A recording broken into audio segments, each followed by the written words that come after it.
We have nothing to do with the Queen. Today, people tweet, hey, we mourn the Queen. But when Helen Zille tweeted and said that not everything is bad about colonialism, you all said Helen Zille is a racist. How can she praise colonialism?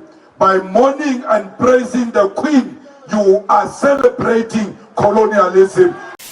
Fam, when I tell you Twitter is in shambles, like, wow.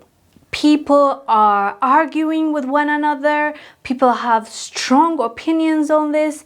And it's just it feels like a battlefield if you go to Twitter and see, especially, I believe, the Irish Twitter. All this is happening after the death of Queen Elizabeth II. The world is mourning her, but not everyone feels the same way. So if you want to see more of what's going on Twitter, go ahead and scroll down. You'll see what I mean. But for now, I want to read for you a statement that was released by EFF, Julius Malema's party. We'll come back and discuss. They wrote this on September 8, 2022. The EFF statement on the death of Queen Elizabeth. The Economic Freedom Fighters notes the death of Elizabeth Alexandra Mary Windsor, the Queen of the United Kingdom and the ceremonial head of state of several countries that were colonized by the United Kingdom. Elizabeth ascended to the throne in 1952, reigning for 70 years as a head of institution built up, sustained, and living off of a brutal legacy of dehumanization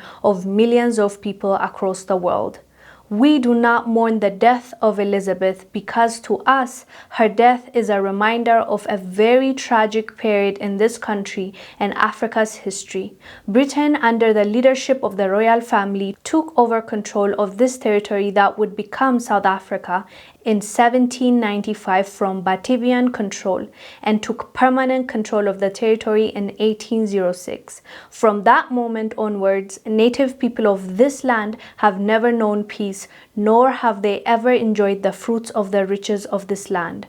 Riches which were and still are utilized for the enrichment of the British royal family and those who look like them. From 1811, when Sir John Cradock declared war against Amakosa in the Zurveld in what is now known as the Eastern Cape, up until 1906, when the British crushed the Bambatha Rebellion, our interaction with Britain under the leadership of the British royal family has been one of pain and suffering, of death and dispossession, and of dehumanization of African people. We remember how Nsele died in the aftermath of the Fifth Frontier War, how King Hintsa was killed like a dog on the 11th of May 1835 during the Sixth Frontier War, and had his body and his head taken to Britain as a trophy.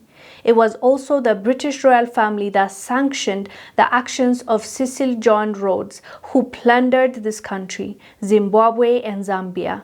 It was the British royal family that benefited from the brutal mutilation of people of Kenya, whose valiant resistance to British colonialism invited vile response from Britain. In Kenya, Britain built concentration camps and suppressed with such inhumane brutality the Mau Mau Rebellion, killing Dedan Kimathi on the 18th of February 1957, while Elizabeth was already queen. This family plundered India via the East India Company. It took over control and oppressed the people of the Caribbean islands. Their thirst for riches led to the famine that caused millions of people to die in Bengal, and their racism led to the genocide of the Aboriginal people in Australia.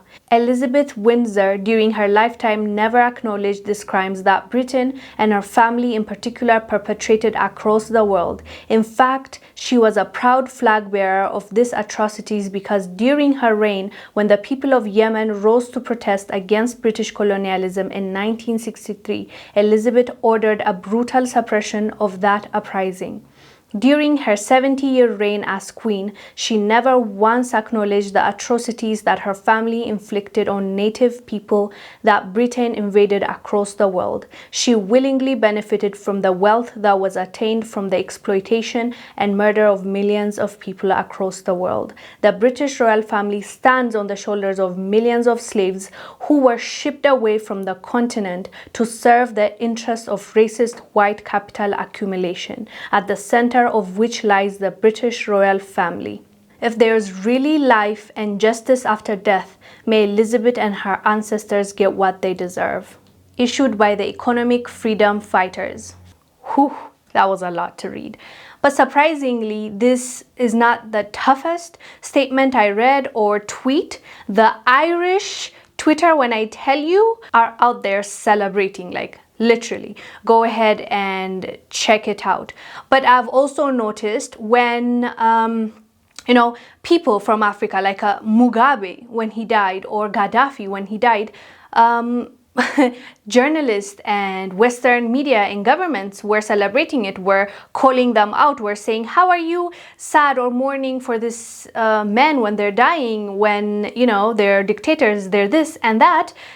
Nobody said anything, but now when, for example, EFF is saying this, they are coming at them. Or I've seen one professor, I believe in the US, tweeted out something and people were really harassing her. So my thing is, if you didn't find any issue with like someone like Piers Morgan calling Mugabe a dictator and a vile person, that, just calling him all the names in the book when he died, when you didn't have a problem with that, when people are mourning his death, then I think this should not bother you. At least, be consistent. Anyways, fam, let me know down below what your thoughts are about people's response to Queen Elizabeth II's death. I am Wongel Zelalem. I'll see you on the next one. Stay blessed. Bye.